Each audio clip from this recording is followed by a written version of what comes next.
আপনি কেমন আছেন? জি শুকরিয়া আল্লাহ। দেখি একটু আসেন আপনার সাথে কথা বলি। আচ্ছা আচ্ছা। আপনি কি এখানকার দায়িত্বে আছেন? দায়িত্বে নাই, এখানকার ভক্ত এবং মুরিদের অনুসরণ। ও যাক, মাশাআল্লাহ। আচ্ছা, এই শেরশাহ সম্পর্কে আমাদেরকে একটু বলবেন, একটু পেছনে আসুন। এই সিরাজ সাহেব একজন আল্লাহর ওলি, তার ওলি হিসাবে তার বাস্তব জীবনে সেই জীবন বসতে তার অনেক অলৌকিক অনেক কেরামতি সে এই বন্দরের জমিনে সে দেখিয়েছেন। অনেক ভক্ত মুরিদ তার অনুসারীরা এই দরবারে তার কাছে আল্লাহ আল্লাহ রাসূলের নিদর্শন পাওয়ার জন্য যখন মানুষ সম্মুখীন হতেন, ওলি আল্লাহ অনুসরণ করে ভক্তবৃন্দ এবং তার অনুসারীরা এখানে আসলে অনেক সমস্যা তিনি সমাধান করতেন। তিনি অনেক কামেলদার ব্যক্তি ছিলেন মাশাআল্লাহ, এবং শরীয়তের উপরে তার পায়বন্দী ছিলেন। আপনার বয়স কত? আমার বয়স কত? 38। ওনাকে আপনি কত বছর বয়স থেকে দেখছেন? আমি অনেক ছোটবেলা থেকেই তাকে দেখেছি। তার বাড়ি বন্দরের পাশাপাশি নারায়ণ সদরও তার একটা বাসা ছিলেন, সেখানে উনি বসবাস করতেন।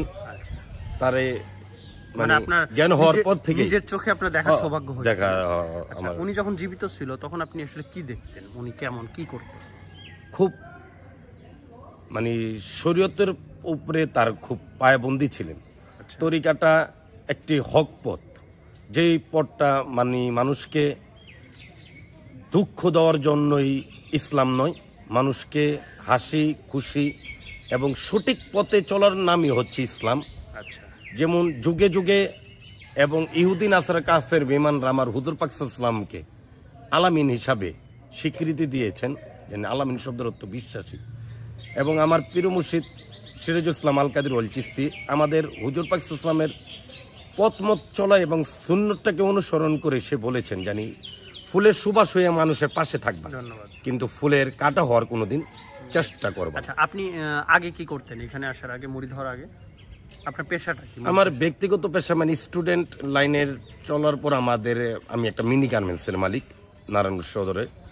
মানে বিজনেসের মধ্যে আমার মানে চলাফেরাটা।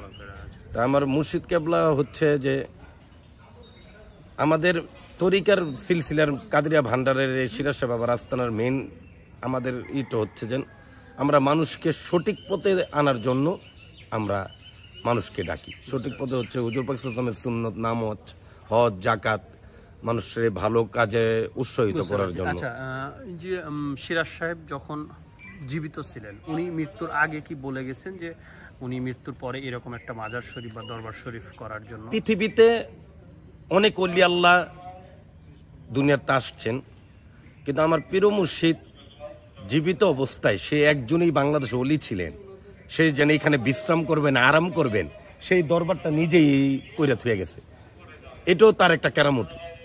পৃথিবীতে কে কখন মারা যাবে, কার কবরস্থান, কার দাফন, কার মাজার শরীফ কোথায় হবে কেউ বলতে পারেনি। কিন্তু আমার পীর মুর্শিদ এমন একজন আল্লাহর ওলি ছিলেন, সে তার জীবন বসতে এই মাজার শরীফের এখানে বসে জিগির আজগার সে নিজেই করে গেছে, তার উরুস।